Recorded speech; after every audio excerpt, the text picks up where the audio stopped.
Hello, everyone. This is Kevin again, bringing you some thoughts for January. I wanted to begin with an announcement because my law firm is moving to Lehi as of March 1st. We've signed a lease and we're moving towards that. So we're going to have a new address, going to be sending out the new addresses to everyone, certainly via email. I guess we may do something in print as well, but certainly via email, and we'll have that. But just going forward, just know that we're going to be in Lehi, out near Thanksgiving Point, going to be near the golf course. If you like to golf, let me know, because I may be able to get you some free golf time at the Thanksgiving Point golf course with you and a few other people, if that's something that you're interested in. So that's the big announcement that I wanted to start off with, moving to Lehi. And then wanted to, of course, wish everybody a belated happy holidays, Merry Christmas or Happy Hanukkah or whatever it is that you celebrate, or just hope you had a nice vacation if you don't celebrate anything. I did have a nice vacation. I do celebrate Christmas, but I also had a nice vacation. In addition to that, I went down to Florida. My parents live down there, and so I go to see them every once in a while. I went down there for Christmas this year and had a good time with them. One thing that happened to me on the way I wanted to mention, because I was flying down and didn't really feel like working on the plane, so I was watching a movie, and one of the characters in the movie that I picked got into a chess game in this movie, and it reminded me that I like this game. I'm not a particularly good chess player. I haven't played very much in general, and I really haven't played at all for years, or at least I hadn't played at all for years until I saw this movie. And then I watched the movie, still had some time left on the flight. It's about a 4-hour flight out to Orlando. Still had some time left on the flight, and so I decided to see what kind of games they had, and lo and behold, they had a little chess computer there.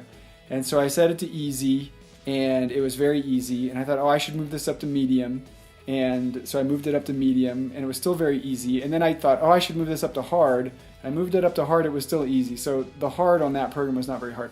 But I also found later on an app for my computer.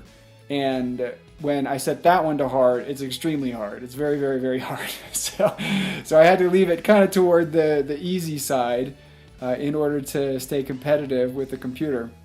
But one of the nice things I like about this app is that you can set it to different levels. It's got lots of different increments, and so you can dial it up slowly and find a place where it's challenging but not too difficult. You can still win most of the games, and that makes it fun, at least for me. But I didn't want to talk a whole lot about the game in particular, because I know not everybody's real interested in that, even though I think it's fun. But one thing that I do like to do with the game, in addition to play it, I like to draw lessons from the game and use them in my life. And one of the things that you do a lot in chess, if you have time to think about it, there are different types of games of chess. Some go really fast with a clock, and some are more relaxed. You got a lot of time to think. But one good thing to do when you have time to think is to use the idea of candidate moves. And a candidate move is a move that maybe you want to play. So you look at the board and you think, I think such and such is maybe going to be a good move. And then you move the pieces around in your mind before you actually move anything on the board. And you move them around in your mind to evaluate whether this candidate move is going to really be a good move. And so ideally you're going to pick out at least 3 or 4 candidate moves, especially in a complicated position. You pick 3 or 4 candidate moves and you try to analyze them in some depth in order to see whether they're going to be as good after the analysis as they are on their face at first cut. And that's something that I like to do, so to speak. I mean, obviously you're not moving chess pieces, but in negotiations, in lawsuits, and really with any big decision that I have to make either at work or in life, I like to look at different candidates and then do the analysis and think about what kind of reaction is this choice likely to produce. And of course, in life, it's much more complicated than it is when you're playing a chess game.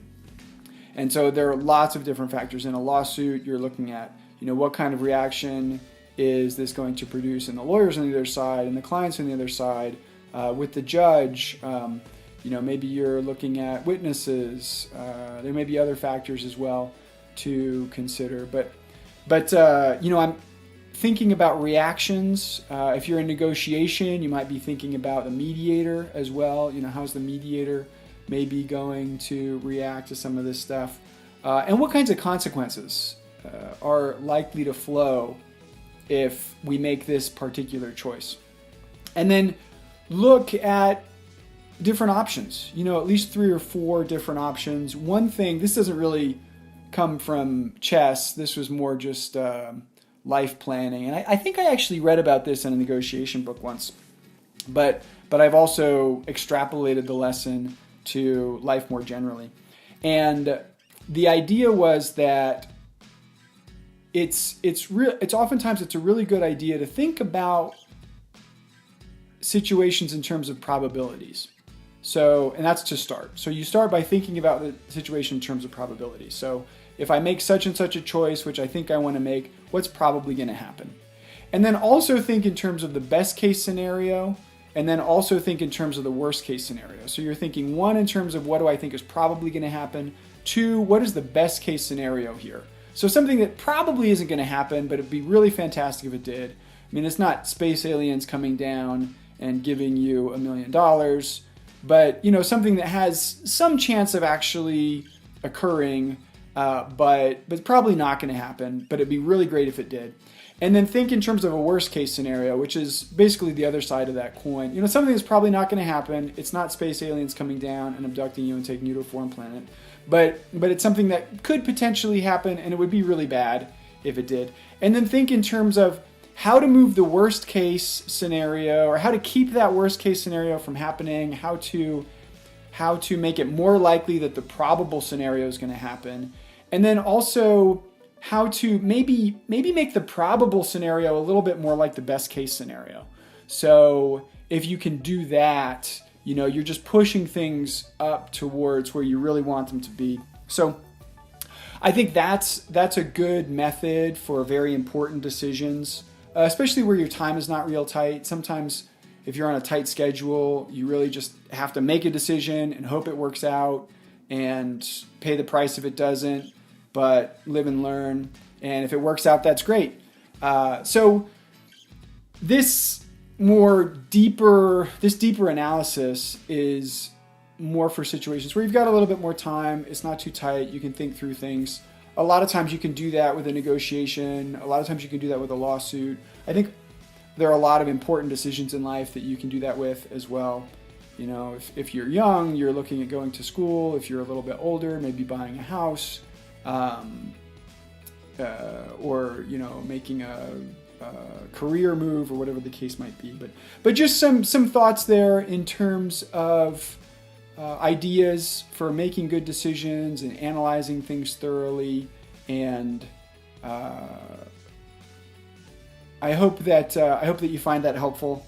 Something that I was reminded of because of the game of chess, which I enjoy playing, even though I'm not too good at. And I think that's about it for this month. So there are some thoughts for January. If you made it this far, thanks again for listening, and God bless.